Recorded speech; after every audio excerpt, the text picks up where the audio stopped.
তো যে কথা বলছিলাম যে পরবর্তী অংশটুকু যে এখানে আমরা এই জোড়ার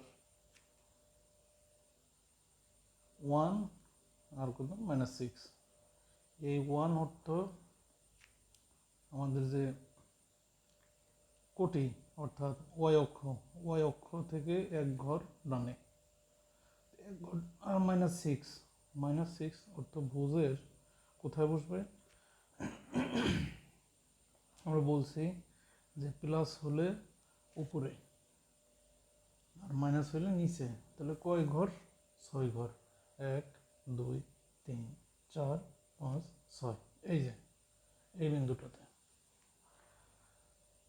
পরবর্তী জোড়ায় আমরা দেখতেছি 2, অর্থাৎ ডোম হচ্ছে 2 আর রেঞ্জ হচ্ছে -2। তাহলে আমরা বলছিলাম যে প্রথমটা অর্থাৎ এক্স এর মান কোথায় যাবে?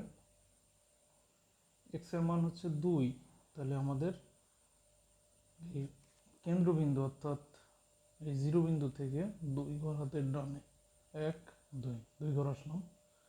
পরবর্তীতে -2 প্লাস হলে উপরের দিক উঠতো, যেহেতু মাইনাস সেহেতু নিচের দিক নামবে, তাই কয় ঘর নামবে? 2 ঘর। 1 2, এই যে এই বিন্দুটি হচ্ছে পরবর্তী জোড়ার বিন্দু স্থানাঙ্ক। পরবর্তী স্থানাঙ্ক আমরা বসাই ডোম রেঞ্জ, অর্থাৎ 3 2 3 আর 2, তাহলে 3 ঘর 1 2 3, এই যে। আর +2 তার মানে উপরের দিকে উঠবে, কয় ঘর? 2 ঘর 1 2 2, যেহেতু 2 ঘর উঠবে, এই যে 3.2 3 2। এখান থেকে দেখো এই বিষয়টি যে এখানে 3 2, অর্থাৎ এই পরবর্তী সমীকরণ সূচি থেকে আমরা যে মান পেয়েছি, এবং আগেও আমাদের ছিল এখানে আগের সমীকরণের মান, সেখানেও এই যে 3 2, তাহলে 3 2 বিন্দু মিলে গেল। অবশিষ্ট আর বাকি থাকলো কি এখানে?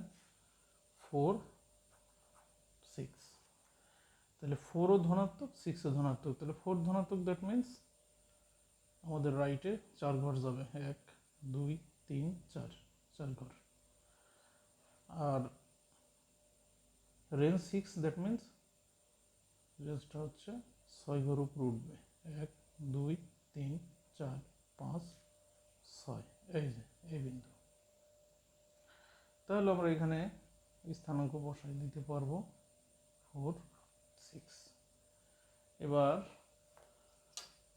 আমরা এই বিন্দুগুলো যোগ করে দিব, যেহেতু আমাদের হচ্ছে হাতের টানা গ্রাফ, এই জন্য একটু বাঁকা হবে, কিন্তু যদি আমরা বাজারের গ্রাফ অথবা স্কেল দিয়ে ধরে নিজেরা অ্যাকুরেট করে গ্রাফ আঁকি, তাহলে এই চিত্রগুলো দেখতে বেশ সুন্দর হয়। এইভাবে আমরা এখন যোগ করে দিব। তা আশা করি ইনশাআল্লাহ এই ক্লাসটি খুব সুন্দরভাবে বোধগম্য হয়েছে। আগামীতে আমরা যাতে গণিতের যাবতীয় কঠিন কঠিন সমস্যাগুলো সমাধান করতে পারি, সেই প্রচেষ্টা অব্যাহত থাকবে। গণিতের সাথে থাকার জন্য অশেষ ধন্যবাদ। এমসিসি স্টাডি সেন্টারের সাথে থাকার জন্য অশেষ ধন্যবাদ জানিয়ে বিদায় নিচ্ছি। স্যার ভালো থাকবেন।